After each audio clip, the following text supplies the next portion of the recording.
Germany's vaccine commission has approved the use of Oxford AstraZeneca jab in people over the age of 65. Now remember, the country previously approved it only for people under the age of 65 because Germany said that there is insufficient data to prove that this vaccine is effective in older people. Now Germany, along with France, has made a U-turn. There was a lot of skepticism in Germany, other parts of Europe as well. There were many doses of the Oxford AstraZeneca vaccine that were reportedly left unused. But now, after France, Germany too has come out and said that there are studies to show that this vaccine is indeed effective in those above the age of 65.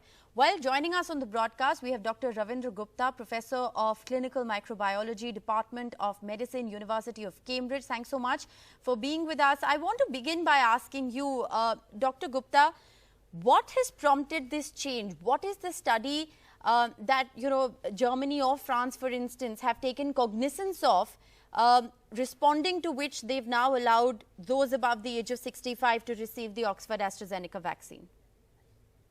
Well, thank you very much for having me on the show. I think that the initial worry from the Germans and Europeans was due to the fact that in the clinical trials of the ChAdOx vaccine, that these vaccines had been tried only in in adults, 18 to 55, something like that. So there wasn't much data in older individuals.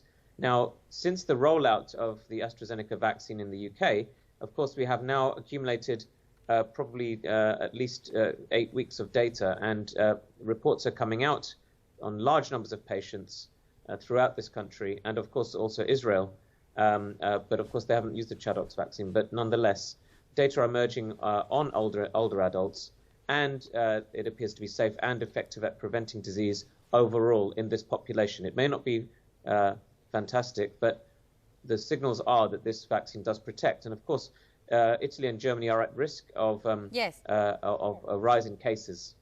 Do you also believe, the head of the World Health Organization's Europe office has said that there's actually been a 9% increase in COVID-19 cases in the last 1 week. Are you at all worried about this surge? Do you believe that Europe needs to accelerate its pace of vaccination? Well, there are surges going on in different countries at different times at the moment, and this is obviously worrying. We need to make sure that the vaccines are scaled up as quickly as possible.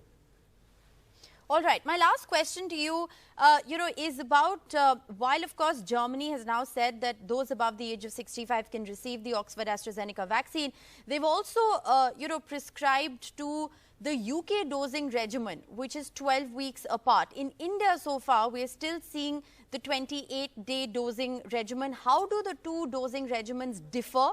And, which do you think is better?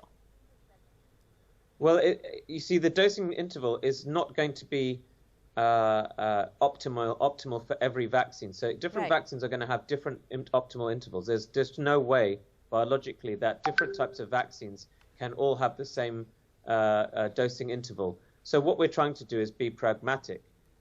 Given that there are different vaccines being used within countries, no, but I'm talking specifically about the Oxford AstraZeneca vaccine, because in the UK, it's a 12-week gap, and in India here, for instance, it's a 28-day gap.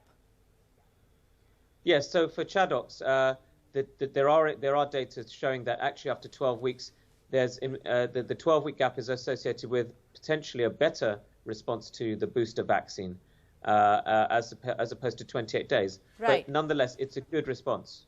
So it's good news for the Oxford vaccine, yes. All right. Well, thank you so much for joining us with that perspective.